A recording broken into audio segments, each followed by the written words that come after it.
వైజాగ్ లో ఎంపీ అభ్యర్థి కార్యాలయం బీచ్ రోడ్ నుంచి విద్యాశాఖ మంత్రి Botsa Satyanarayana press meet. GDP కానీ లేకపోతే మన స్కీమ్స్ ఎడ్యుకేషన్ కానీ లేదు హెల్త్ కానీ అన్ని పారామీటర్స్ కూడా ఇంతకుముందు 15, 16, 17, 20 స్థానాల్లో ఉన్న ఆంధ్ర రాష్ట్రం ఇవాళ 4, 5 స్థానాల్లోకి ఇవాళ వచ్చింది. కారణం ఏంటి? గత 5 సంవత్సరాలు జరిగిన పరిపాలన తీరు వల్ల ప్రజల్లో కొనుగోలు శక్తి పెరిగింది. దాంతోపాటు ప్రభుత్వం తీసుకున్న పారామీటర్స్ ఏమున్నాయో, ఫోకస్డ్గా చేస్తున్న కార్యక్రమాలు ఏమున్నాయో వాటి వల్ల ఈ కార్యక్రమాలు జరిగినాయి అనేది వాస్తవం. ఎందుకంటే action reaction, simple action reaction. Action తీసుకుంటేనే రియాక్షన్ ఉంటుంది. తెల్లగా చెప్పగా ఊరుకుంటే ఏమి ఉండదు. కాబట్టి ముఖ్యమంత్రి గారు జగన్మోహన్ రెడ్డి గారు తీసుకున్న రిఫార్మ్స్లో వారు వెల్ఫేర్కి కానీ లేదు ఎడ్యుకేషన్లో కానీ లేదా అగ్రికల్చర్లో కానీ హెల్త్ సంబంధించిన విషయాల్లో కానీ తీసుకున్న ఏవైతే అంశాలు ఉన్నాయో దాని నుంచి ఈ ఆంధ్ర రాష్ట్రం ముందంజలోకి వెళ్ళడానికి అవకాశం అయింది.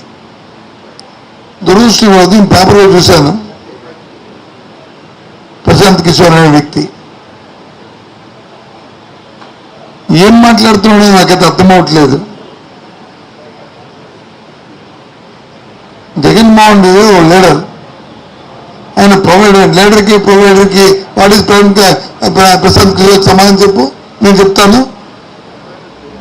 లీడర్ అంటే ఒక ఆలోచనతో దీర్ఘకాలికమైన వ్యూహాలతో ఏదైనా ప్రజలకు సంబంధించిన అంశాన్ని దాన్ని ఆలోచన చేసుకుని రిఫార్మ్స్ తీసుకొచ్చి దాన్ని సస్టైన్ చేసేవాడు లీడర్.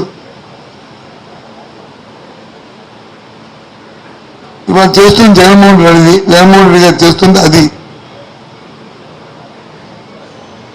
నువ్వు చెప్పిన ప్రొవైడర్, నువ్వు చెప్పిన మేనేజ్మెంట్ ఎవరంటే చంద్రబాబు నాయుడు.